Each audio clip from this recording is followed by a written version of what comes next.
Hi there. I'm going to show you two examples of probable predatory journals and how they use trickery to make authors think they are legitimate journals.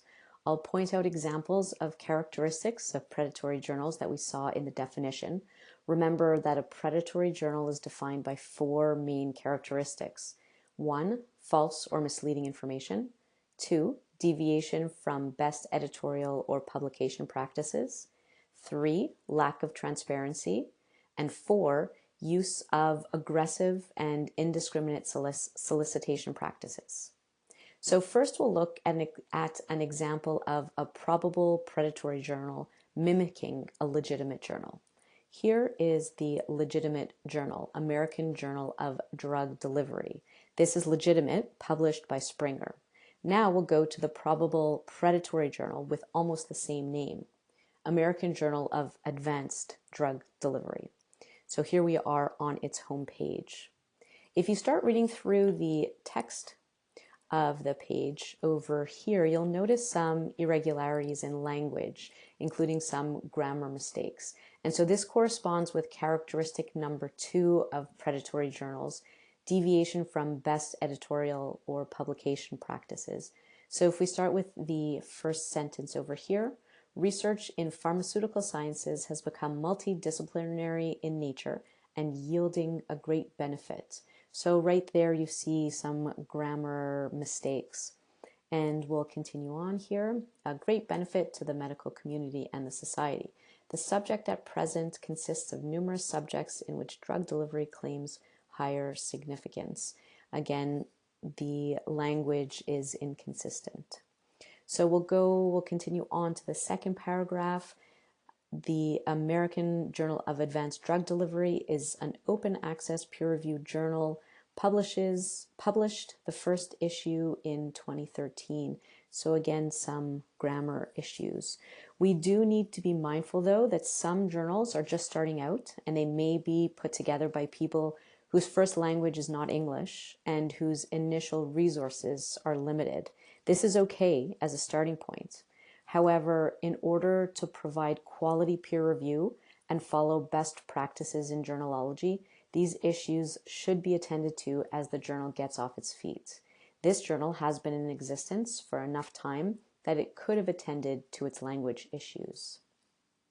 So now we'll go to the third paragraph over here. The journal is having wide indexing in, so again, grammar inconsistencies. And here it includes a link to the National Library of Medicine, NLM. And so by clicking on that link, we get to the NLM catalog over here. And we'll go down and we'll see the collection status right over here. They're actually not included in the NLM collection. So this corresponds with characteristic number 1 of predatory journals, false or misleading information. They're saying that they're indexed somewhere, but actually they are not. If we also look here, just up above, PubMed, only selected citations are included in PubMed. So again, false or misleading information. As an aside, we do know from previous research that predatory journals have made their way into PubMed. So now we'll go back to the journal homepage and look at some other red flags, including a mention of the index Copernicus. Right over here, index Copernicus. So the index Copernicus is an unreliable indexing system that does not follow best publication practices, which is another example of predatory characteristic number 1, false or misleading information. Another note worth mentioning is that this journal lists a number of impact factors.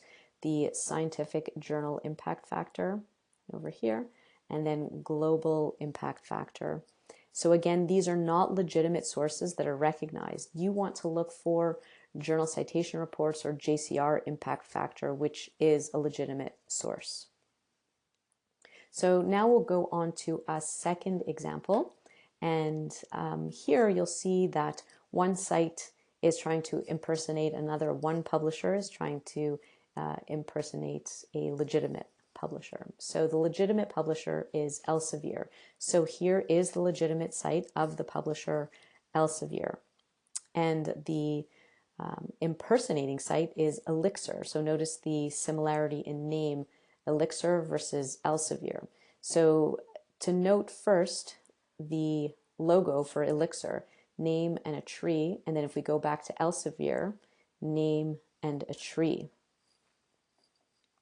So you can take a look at the language on this web page.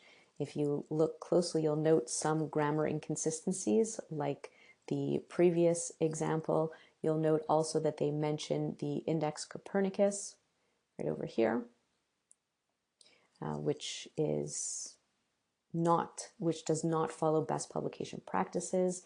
They are claiming that they're being indexed by the index Copernicus, which is not a legitimate indexing site.